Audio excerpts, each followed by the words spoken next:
Budget যখন 15,000, official মার্কেটে কোন স্মার্টফোন সম্ভব? Proton eagle x, honour X5C, Helio 46। হ্যাঁ, বর্তমান সময়ে 15,000 টাকা দেশের অফিসিয়াল মার্কেটে একটা স্ট্যান্ডার্ড প্রাইস হয়ে দাঁড়াইছে। 10,000 মার্কেটে মোটামুটি কোনো ফোন নেই। 11,000 12,000 খরচ করবেন, পাইবেন 3 GB 64 GB স্টোরেজ ভ্যারিয়েন্ট, তার সাথে থাকবে ইউনিএসওসির বক্কর চাকুর প্রসেসর। 15,000 বাজেটে আসলে 6 GB 8 GB সহ মিডিয়াটেকের প্রসেসর, 5,000 mAh ব্যাটারি, 18 ওয়াটের ফাস্ট চার্জার, এইগুলো সম্ভব। বেশ কয়েকদিন ধরেই মোটামুটি অফিসিয়াল মার্কেটে আসতেছি, ঘোরাঘুরি করতেছি, স্মার্টফোন সম্পর্কে জানতেছি। 10 থেকে 15,000 টাকার সেগমেন্টে যেসব ফোন আছে প্রত্যেকটা দাম বাড়ছে হয় 1,000 না হয় 1,500। আর যে ফোনগুলোর দাম একটু কম ছিল, স্টক ভালো ছিল, সেইগুলো এখন আর মার্কেটে অ্যাভেলেবেল নেই। তো বাংলাদেশে right now official market, unofficial market এবং ইন্টারন্যাশনাল যত স্মার্টফোন ব্র্যান্ড আছে, স্মার্টফোন আছে, সবগুলোর দাম কিন্তু ভালো পরিমাণেই বাড়ছে। আর দেশের যে কটা অফিসিয়াল স্মার্টফোন ব্র্যান্ড আছে তারাও হয়তো কম স্মার্টফোন রিলিজ করে, যেগুলো রিলিজ করে তাও দেখবেন 25,000, 30,000, 35,000। তার ভিতরে স্ন্যাপড্রাগনের প্রসেসর নাই, পাইবেন গিয়ে IPS ডিসপ্লে অথবা ক্যামেরা পাইবেন গিয়ে একটা। আমি এই বাজার সেগমেন্টে মোটামুটি যে কয়টা ফোন দেখছিলাম মার্কেটে, তার ভিতরে আমার সবচেয়ে বেশি ভালো লাগছে হেলিও ব্র্যান্ডটা। এই ব্র্যান্ডের মোটামুটি বেশ অনেকগুলো স্মার্টফোন আছে, হেলিও 20, হেলিও 45, 46, হেলিও 55। এর আগেও হেলিওর ফোন আমি অনেক ব্যবহার করছি। তো মোটামুটি আজকে 15,000-এর ভিতরে আমি পেয়েছিলাম হেলিও 45 এবং হেলিও 46। আর হেলিও কিন্তু আপনারা জানেন স্যামসংয়ের একটা সাব ব্র্যান্ড, সো মোটামুটি বাজার সেগমেন্টে ভালো স্পেক্স দেওয়ার অফার করে। আর স্যামসংই তো অনেক আগে মার্কেট থেকে চলে গেছে, সো তাদের ব্র্যান্ড বেরোর জন্য মনে হয় তারা রিব্র্যান্ডিং করে হেলিওটাকে মোটামুটি পপুলার করতেছে। হেলিও 45 এই ফোনটা একেবারে বরাবর 15,000 অথবা 15,200 টাকায় আপনারা পেতে পারেন। মার্কেটে আপনার 15,500, 16,000 এরকমের চলে, তবে যদি কিছুটা দামাদামি করেন সেক্ষেত্রে হয়তো আপনি 15,000-এর কাছাকাছি দাম পেতে পারেন। ফোনটার স্পেসিফিকেশনও থাকছে 8 GB RAM, 128 GB storage, 5,000 mAh battery, 18 ওয়াটের ফাস্ট চার্জার, থাকছে 1 বছরের অফিসিয়াল ওয়ারেন্টি।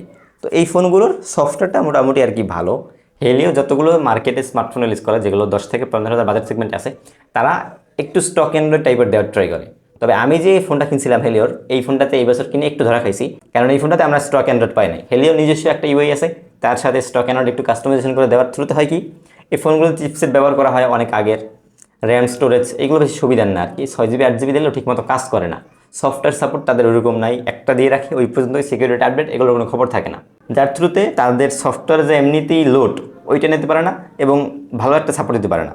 তার থেকে যদি একেবারে স্টক অ্যান্ড্রয়েডটা ব্যবহার করে, একেবারে স্টক অ্যান্ড্রয়েড অথবা অ্যান্ড্রয়েড গো এডিশন ইউজ করে, তাহলে ফোনগুলো খুব ভালো একটা পারফরমেন্স পাওয়া যায়। আর হেলিও 46 এই ফোনটার একেবারে সেম স্পেসিফিকেশনই থাকছে, তবে এটাতে আপনার শুধুমাত্র র্যাম হচ্ছে গিয়ে কম, ফোনটা হচ্ছে গিয়ে latest 6 GB RAM, 128 GB storage. এখানে ব্যাটারি হিসেবে থাকছে 6,000, চার্জার 18 ওয়াট, তাছাড়া display, camera, dual stereo speaker, IP64 টুকটাক যাদের স্পেসিফিকেশন আছে সবগুলোই হচ্ছে গিয়ে সেম। এই দুইটা ফোন ছাড়া হেলিওর অন্য যে সকল ফোনগুলো পাওয়া যায় সবগুলোতে দেখা যায় যে ইউনিসক T016, T650, মানে এরকম ইউনিএসওসির প্রসেসর অথবা অক্টাকোরের প্রসেসর, মোটামুটি আপনি কোনো ব্র্যান্ড ভ্যালু পাবেন না। আর মিডিয়াটেক হেলিও G81 এই চিপসেটটা যে পাওয়া যায় এই দুইটা ফোনে, G81 কিন্তু ভালো একটা আগের প্রসেসর, 2020-21 সাল থেকে ব্যবহার হইতেছে। মোটামুটি আপনি যদি দেখেন 18,000 20,000 টাকায় কিন্তু অনেক পপুলার ছিল মিডিয়াটেক হেলিও G100, 25,000-ও G100 হয়েছে, 30,000-ও G100 দেখছি আমরা গত 2-3 বছর আগে থেকে। এখন মার্কেটটা এমন হইতে গেছিলো মিডিয়াটেক হেলিও 200 সিরিজ অথবা মিডিয়াটেকের অন্য যেসব লেটেস্ট প্রসেসর ওইগুলো আস্তে আস্তে মার্কেট আসা শুরু করছিল। এর ভিতরে র্যাম আর স্টোরেজ প্রাইসের দাম বাড়িয়ে যাওয়ায় এখন দেখবেন কোনো ব্র্যান্ড মিডিয়াটেক হেলিও G100টা ইউজ করে না, কারণ এটার প্রসেসরটা মোটামুটি আরও দাম বেশি। আর ইউনিসের চেয়ে 20,000 টাকায় ফোন কিনবেন, 25,000 টাকায় ফোন কিনবেন, ওইগুলো এখন ইউনিসের প্রসেসর ব্যবহার করা হয়। আর মিডিয়াটেকের হেলিও G81 যে চিপসেটটা এখানে ব্যবহার করছে, এইটার ধরেন 1 বছর আগে যে দাম ছিল এখন দামটা সেম আছে, কিন্তু আপনি যদি 6 GB অথবা 8 GB একটা ব্র্যান্ড র্যাম দিতে যায় একটা প্রসেসরের ক্ষেত্রে, সেক্ষেত্রে এই প্রসেসরটা ব্যবহার করতে পারে না, যেহেতু আগে দাম ছিল বেশি। এখন যদি সেই একই দাম থাকে তাহলে টাইগারের প্রসেসর দিলে কিছু কস্ট কাটিং হবে এবং স্টোরেজটায় তারা একটু বেশি দিতে পারবে। এছাড়াও মোটামুটি আরও কিছু ব্র্যান্ডের স্মার্টফোন পাওয়া যায় যদি আপনি 15,000 টাকায় মোটামুটি একটু নাড়াচাড়া করেন। তবে Realme, Xiaomi, Vivo, Oppo, Tecno, Infinix এই সকল ব্র্যান্ডের তেমন কোনো ফোনই নাই।